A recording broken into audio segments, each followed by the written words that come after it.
screen on this one. So last week was Hinduism, and Buddhism is actually birthed in India as well. And it has similarities to Hindu, but also differences. So these are some of the images that probably you guys have seen in the past. We're just going to go over the history, its prevalence globally, domestically, and locally, and then the differences between Christianity and Buddhism, and then how we can share the gospel. So it's actually founded by this man named Siddhartha Gautama, who is actually pretty wealthy person that lived a secluded life because the parents wanted him to be really happy and like not have any hardships. But then when he was an adult, he realized he wanted to explore the world. And when he did, he saw so many people that were poor, that were sick, that were old. And so he began to feel like he wants to do something about it. So this was in India 2,500 years ago. And it's not really a religion in the sense of like that they believe in a god or that they're worshiping someone. It's more of like a way of life. They wanted to practice how to be like not suffering, not like in peace, like meditation, compassionate to everyone, um, and how to be wisdom. And their end goal is basically to reach nirvana. But they feel that they have to go through reincarnation because they can't achieve it in one lifetime. And so that's some of the similarities that they have with Hinduism.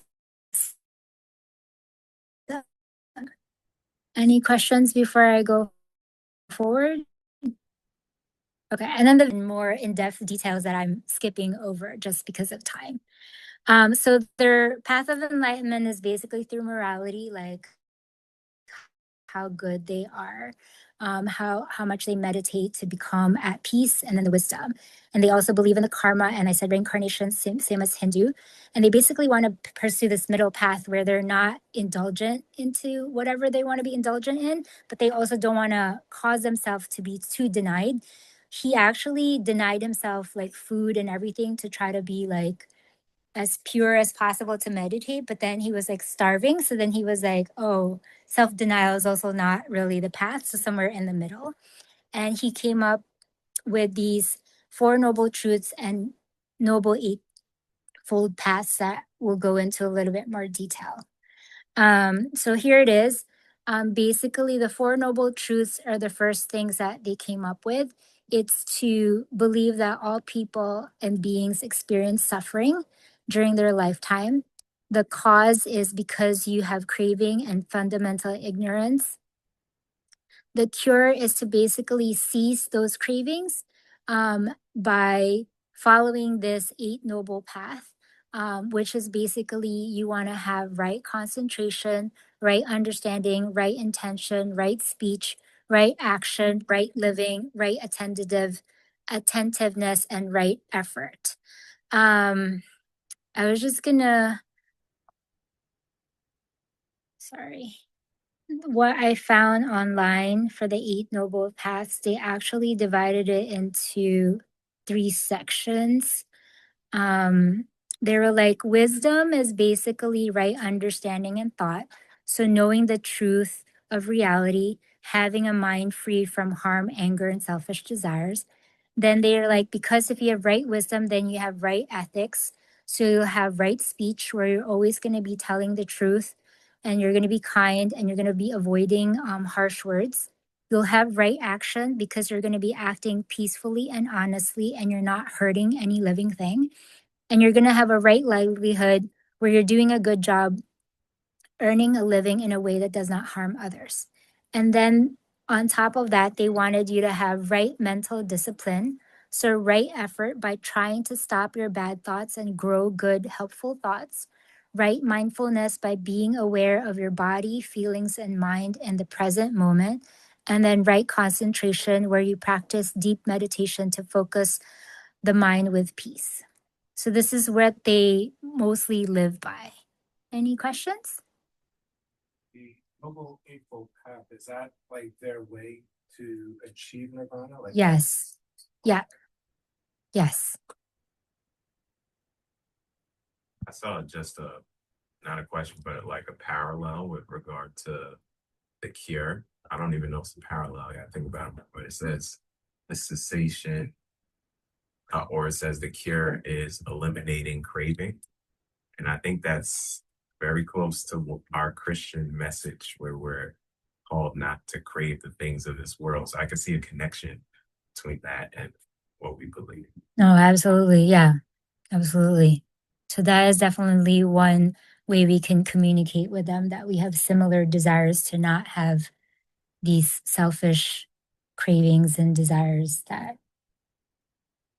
The other part that's interesting here is that when you look at the Eightfold Path, a lot of that is if that's to achieve like their goal, right? The Christian world belief is like completely different, right? You know, that we're saved fully by grace, and then all these other things come as a part of our rebirth in the spirit, right? So these are not means of achieving or earning nirvana or eternity or whatever that end goal may be. These are actually the fruit of like, you know, what happens in a life ahead, right? And so I think a sequence of order is also very important, where this one is heavily reliant upon yourself, I guess, right? Yeah. Achieving these things. Yeah. And therefore it's up to you to have to do your best to do that. Christian is that we can never do that, you know, Right. only by Christ. And then through Christ, we can have right understanding, right motives, right actions, etc. Yeah. So basically what he did, Buddha, was he went to India, he learned about Hinduism. No, he's from India. Oh, he is? He is from India. And then he kind of tweaked it and made We got a resident India expert. Yeah. like dharma, karma. Yeah. reincarnation. So I think I don't know how many hundreds of years this came after Hinduism, but I don't know, and I don't know his history if he was brought up Hindu or not, but you can tell that there are definitely influences. Yeah. And actually, you'll see that Buddhism in India is not as popular as, like, say, China, Korea, and Japan. And it's because it's so similar that it just got absorbed by Hinduism, at least on some of the things that I've read. Instead of being separate, they're kind of like, yeah. So they're like blended in. Yeah. Okay. Interesting. I just wanted. You can correct it too, because I always found it very amusing that Buddha, he was Indian, but there was this king called King Ashoka who took all efforts to spread the religion all across and went to China. And now Buddha looks so much Asian, I mean Chinese. right. Yeah, that's why you were like, he's Indian. And I was like, Buddha's not like Indian too. Yeah, so I didn't put it here, but there is a video that I saw where they have the laughing Buddha, and then they have this Buddha. So this is the original Buddha, and the laughing Buddha was after another monk, or I forgot his name, Buddha or something like that, Chinese monk that was like enlightened as well. But they're different, because that one was like emphasizing more like the happy, joyful, like, versus this one is more like about peace and like, so it's a little bit different, but that Buddha isn't really Buddha. It was more after that man that they thought was also like enlightened. Yeah, go ahead. Yeah, no, I just find it interesting that all throughout, since I think the beginning of men have been trying to search for something. Like we found it, but people have been trying to find that peace, peace. It's always been a dilemma, and I think this is the way they try to achieve it. Yeah. In their own human way, which will never fully satisfy. But interesting that me, like Paul said, it's always inside of a human. So yeah. Yeah. I mean, and for him, like, he lived such a wealthy life. He married a princess, and then when he saw all of this, he was like, I got to get rid of all of this and start this process of how do I achieve like inner peace and like no suffering. So That's what I was asking. Yeah.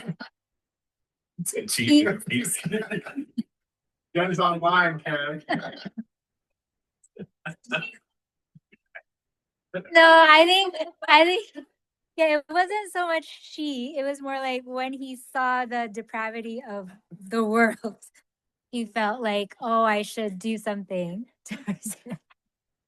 But according to the readings,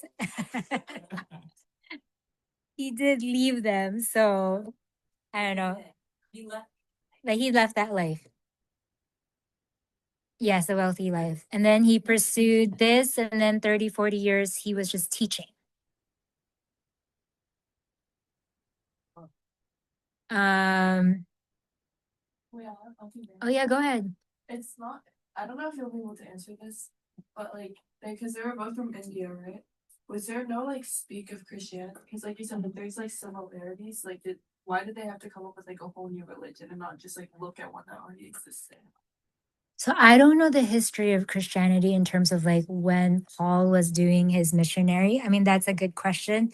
Definitely should research like if the timing was similar or like not. So I don't know. So those who know when Paul's missions was, sorry, I was going to go back. This was 500 BC. So I don't know. I mean, obviously, Paul was after Christ, so I don't know what was happening before. Like, I don't know when the flood was. I don't know where Noah and Moses were. Like, I don't know how many years ago that was, but that's a good question. Before Jesus, yeah. Before. Way even before. Okay. Yeah, 563 BC. Yeah. At that time, because no, that is a BC before Christ. Yeah, before Christ. So didn't they So, It didn't make and Judaism did, but and so what I know, one of the Apostle Thomas, he was the one who did India spread the word something. Okay. So when I was doing Hinduism study, I saw some correlations with the Vedas, the texts, and I Googled, like, did they hear about our like the Jewish stories, like Daniel and stuff? They're like it because some of the Vedas talks about these lords who overcame evil and it was a miracle and stuff. And I'm like, did they hear those stories and kind of convert it? And they said, although there's some similarities to it, there is no proof that they knew about the Jewish like Judaism and stuff. Right. What happens is some of the stories seem to kind of be very similar in theme. Okay. So I don't know if they knew about it. Okay. So I'm not sure, but good question. We'll research more. Sorry, go ahead. So I have to talk about the Apostle Thomas. Google says, is the disciple of Jesus traditionally believed to have reached India to spread Christianity. Okay. Arrived on the Malabar coast, which is the west coast of India, in 52 AD. Churches founded, established 7 communities, churches and regions like all this place. Okay. Okay. Right.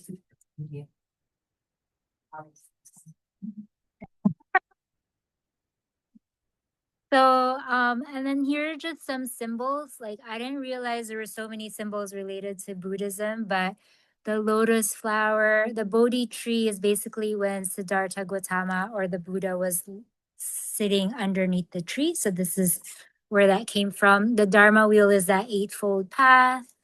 And then all these other ones. They're very evolving, they're very tolerant, and there's many philosophies. So it's not like you're not gonna meet one Buddhist and it's gonna look exactly like another Buddhist. So yeah, so just as long as you have that in mind.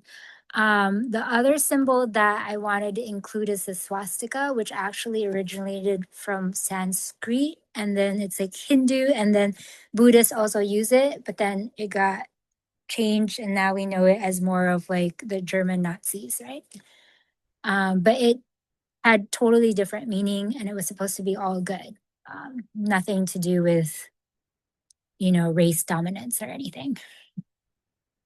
So there's mainly three branches of Buddhism.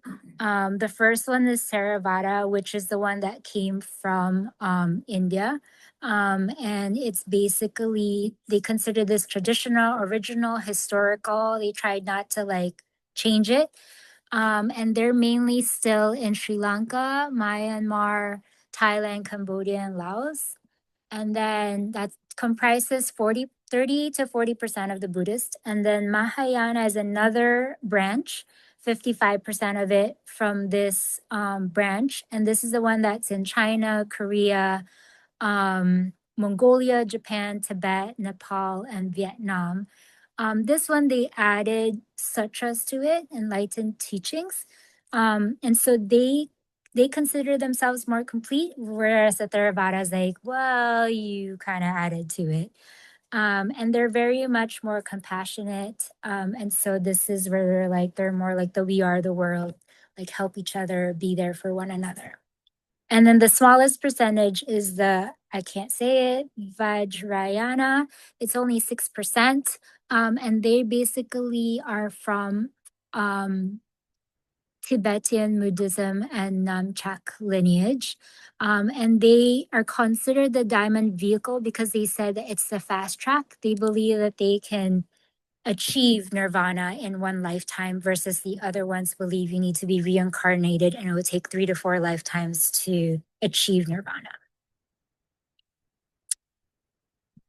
So, and then this is just the region. So it's easier for you to see that the Theravada is like mostly Southeast Asia, Mahayana, China, Japan, Korea. And then I can't say it, Vajrayana, more like Tibet and Mongolia. Societal and cultural impact. So I know Brian tells me all the time, be more mindful when you're eating, be more mindful when you're doing things. So you're more self-aware. It treats anxiety and depression. So that's how some people are using that today. And then like there's just different ways of describing it. Like we hear Zen all the time with the Japanese or the dhyana.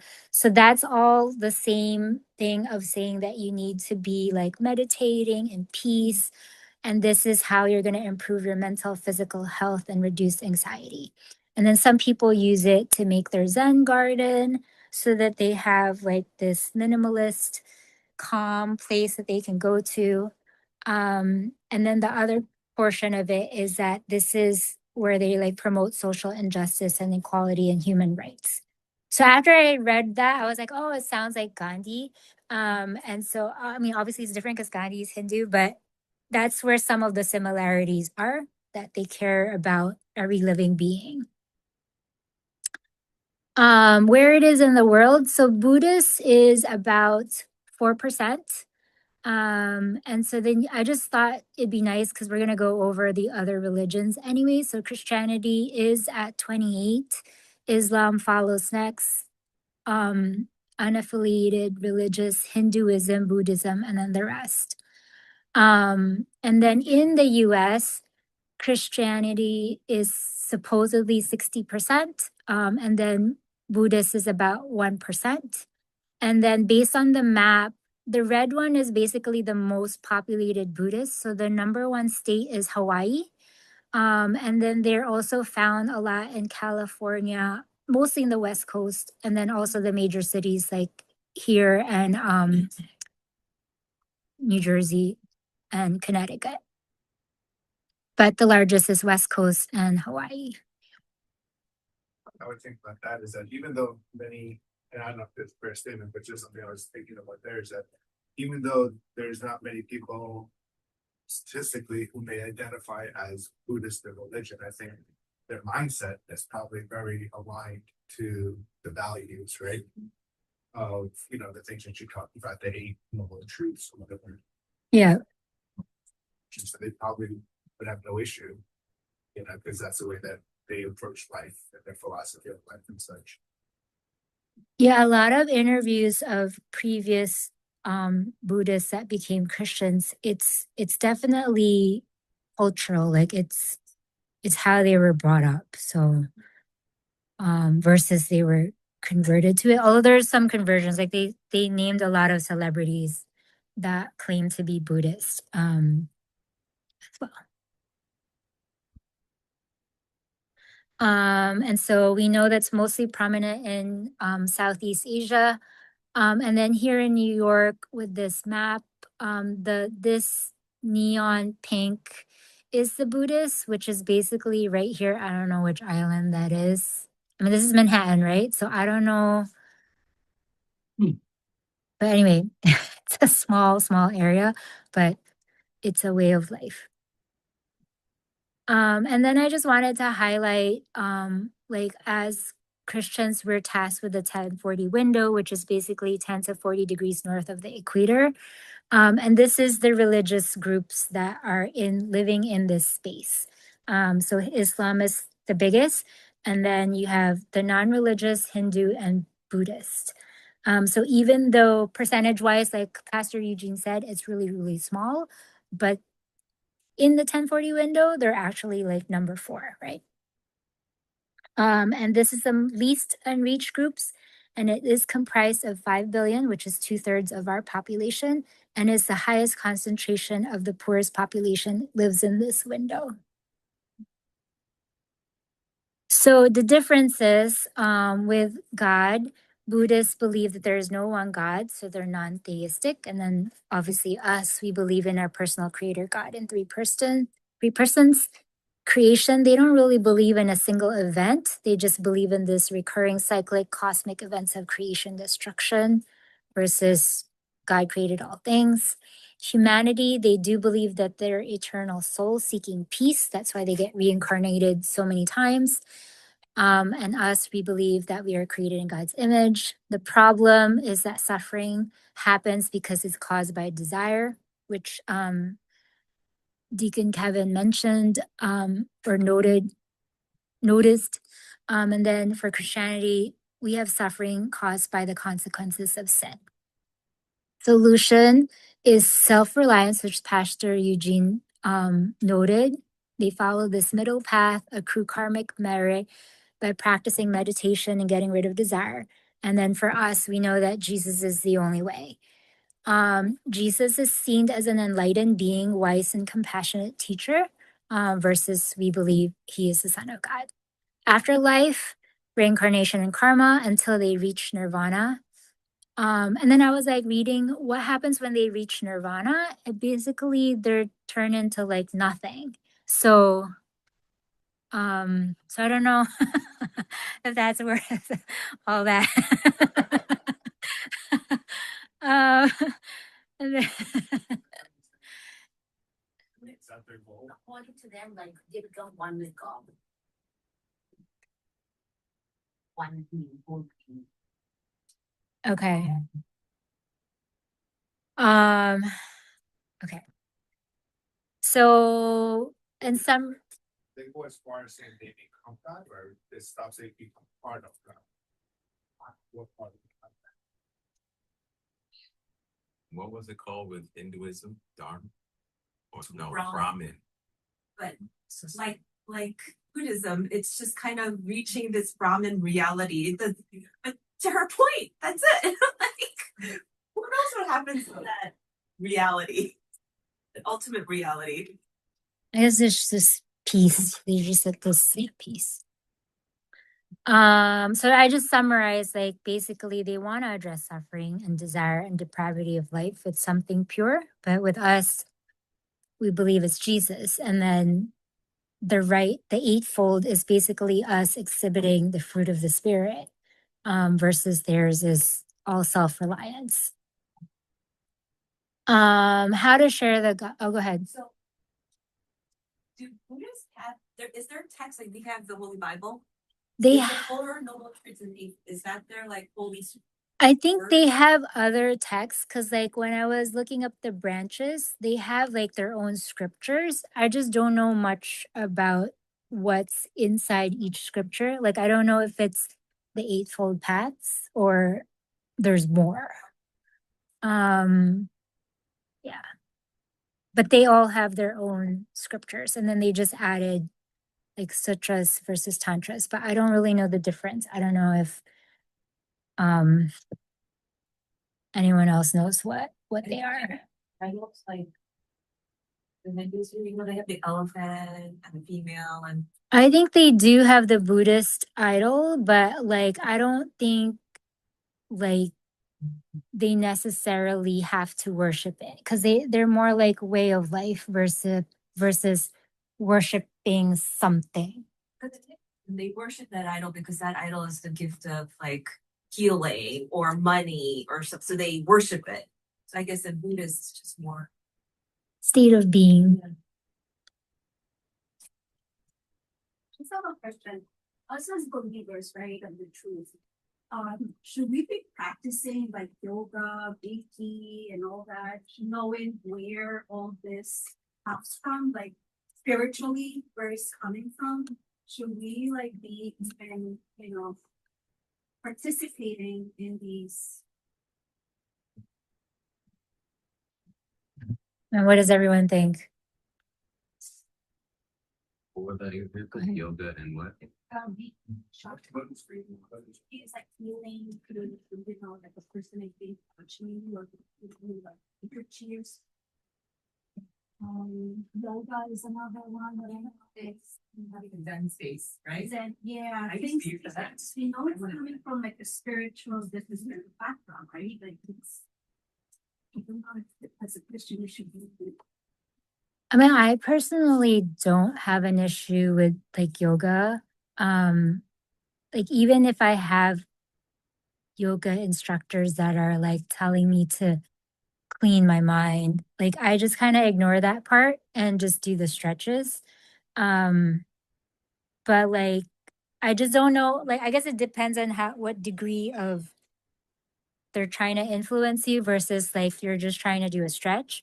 But I've never really done other aspects like yeah, like I mean like I grew up with a lot of Buddhist family around me. Like Chinese Buddhist is very popular in the Philippines and we always go to their home and they always pray over their food and my mom would be like don't eat that food. Um so I try not to when I was younger, but like I feel like I think the Bible even says it is like if your conscience is clear, then go for it. But if you have this hesitation, I can't remember where in the Bible that is. If you have this Romans, if you have this hesitation, then don't do it. But I don't know if that's. I mean, feel free other people to share. Used to take yoga classes. Then it was kind of a little weird. And she was saying chants and stuff. And so I try to kind of push it away, like Kay was saying, and I would like pray or I would sing God is so good in my head or something. But then it got really distracting. So I learned the stretches and then I just do them at home. But I'm not chanting anything, but they're good stretches. But yeah, it gets like joining a class. If you could have a strong mindset and go in there and not be pulled into it, that's great. But I just started getting uncomfortable. So I didn't take the class anymore. We were asking to say the word home. Like it would be like or like do the seating position or downward dog and stuff. And they stress And on the it's word just- home. Yeah. And I was like, Lord.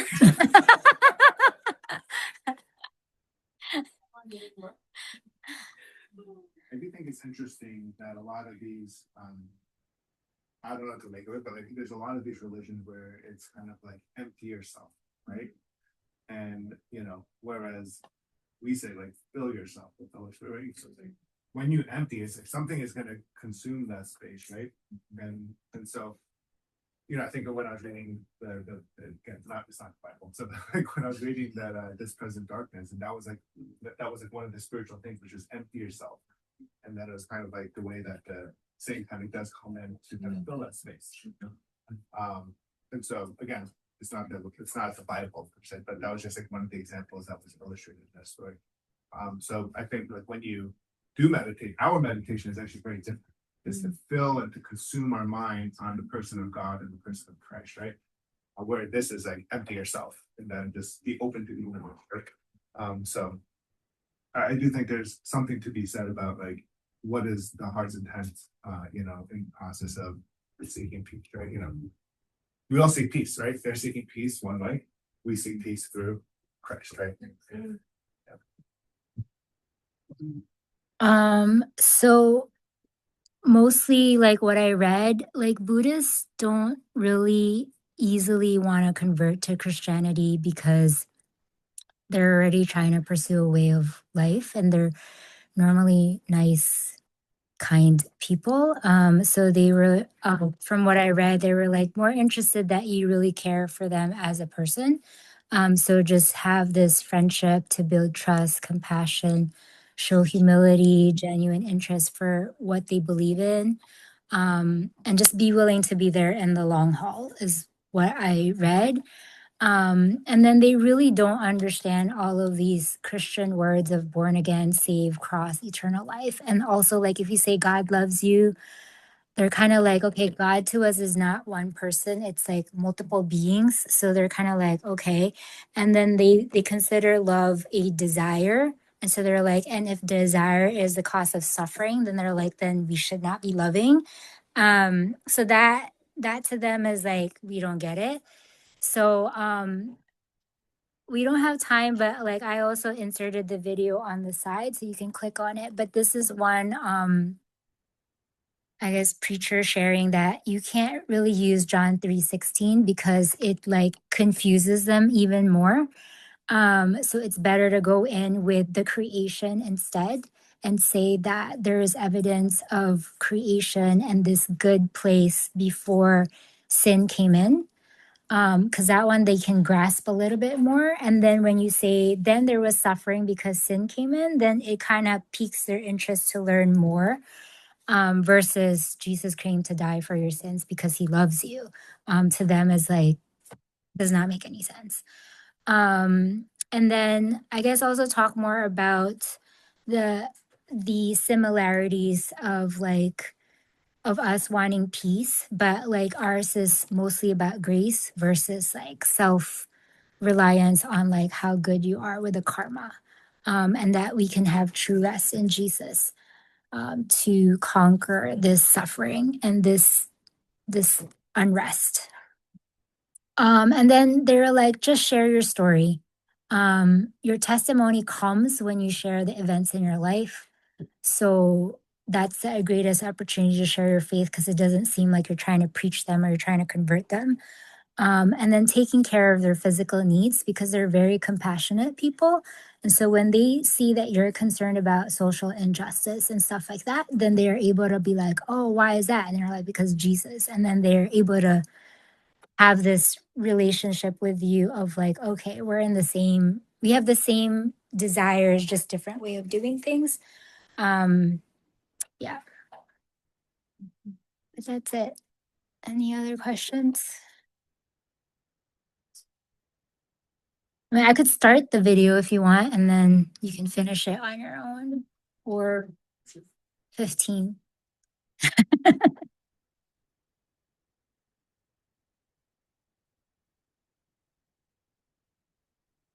Just for 2 questions for clarity. Was there karma? Did they believe in karma or no? Yes. They do. Yes. And then, so this one is about self-reliance. And so when we speak of the concept of God, they do believe in God or gods if they derive from Hinduism, or They do believe there are multiple beings out there, but like they don't really believe in one God. those multiple beings that They don't really worship them. they just think they exist. Yeah. That's kind of what I got, but I could be wrong.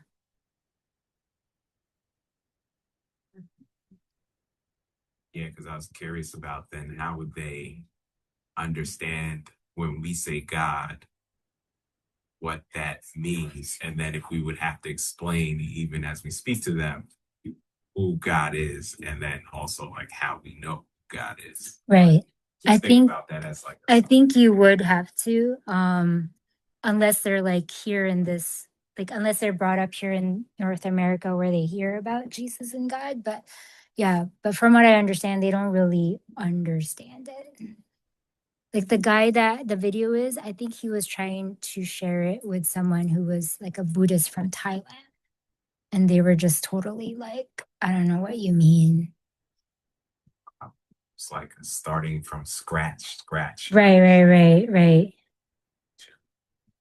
I think that's one of the, I think Terry mentioned it last week, which is like, how do you begin the conversation? I think friendship building, all those things are good.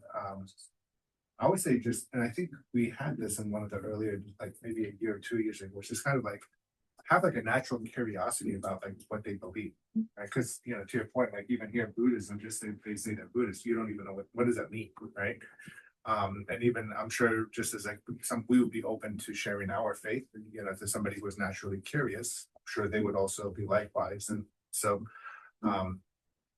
even if we just ask the question like, what does it mean to you to be a Buddhist? Or, you know, can you tell me a little bit about your faith, what you believe? I'm sure that would be a welcome and probably a very safe place to start. And then you can understand, you know, are there ways that we can begin to present the gospel or to at least have a general curiosity about how do they handle grace? You know, how do they, what does that mean to you? Is that even something spoken about? They can kind of engage in that. Could be one way. I agree just because if you say you're a Buddhist and he says a Buddhist, it's still different. It's so different. Like I can't lump like your Buddhist belief to this person's Buddhist. Like it's not the same. So I think it's better if you just ask them what they believe because it's you're gonna get a different like experience or story behind what they believe in.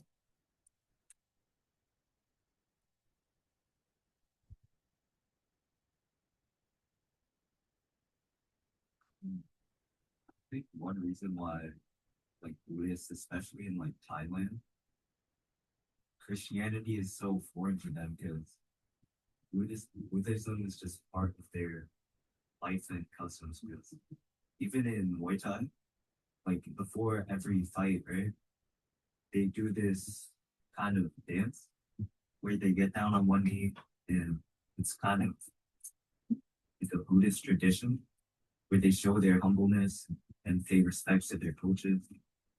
Then they tie like band around their arms for each fight.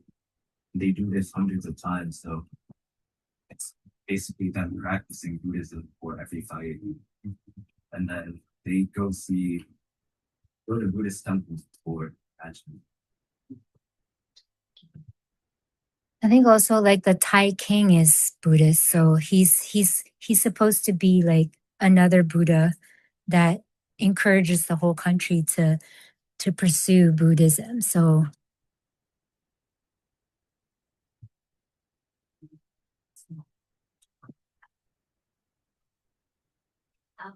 Growing up in India, where I was among people who were following different religions in my own family, there were Buddhists, there were different Christian groups,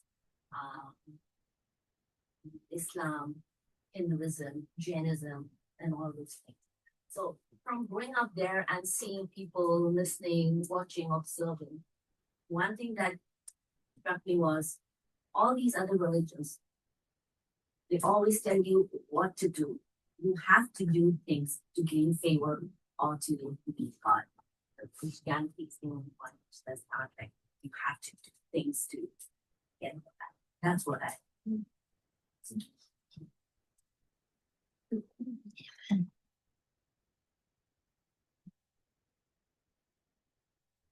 okay.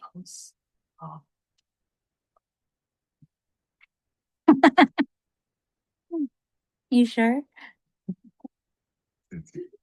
I was thinking about the the the difference here and like the one word that I think comes out here that I don't quite know how it fits into Buddhism is how they think about love, right? And um Christianity, love is like the key component. Right. Christ loved us, Right. Christ. And if Buddhism, if it's self-reliant, then how do they think about love? And then I guess the second part of it is like relationship wise, do Buddhists like marry there to be self-reliant? Just think about that contrast. No, I honestly, when I heard that video, I was so confused because we always start with John 3:16 when we're sharing, like especially like the Campus Crusade, for laws. So I was like, what? Like I was so lost. So I feel like we do need to research a little bit more how we communicate that. But from from that guy's perspective, he was like, it's not your way in. It's like creation is your way in versus love. But I feel like we need to talk to like a real life Buddhist to be like, how does this work? Because I do know Buddhists that get married, so I don't know what level. Do you know what I mean? Like I don't know if he was talking more like about a monk or like that's like I want to be rid of everything or any normal person walking that's a Buddhist. So I'm not sure. But yeah, but I was also like, oh my goodness, that's usually how like he loves you so much he came to die for you. And it's like, this doesn't make any sense. So yeah, I don't know how, yeah. Yep, finally wrap up here. Thank you so much. Thank you.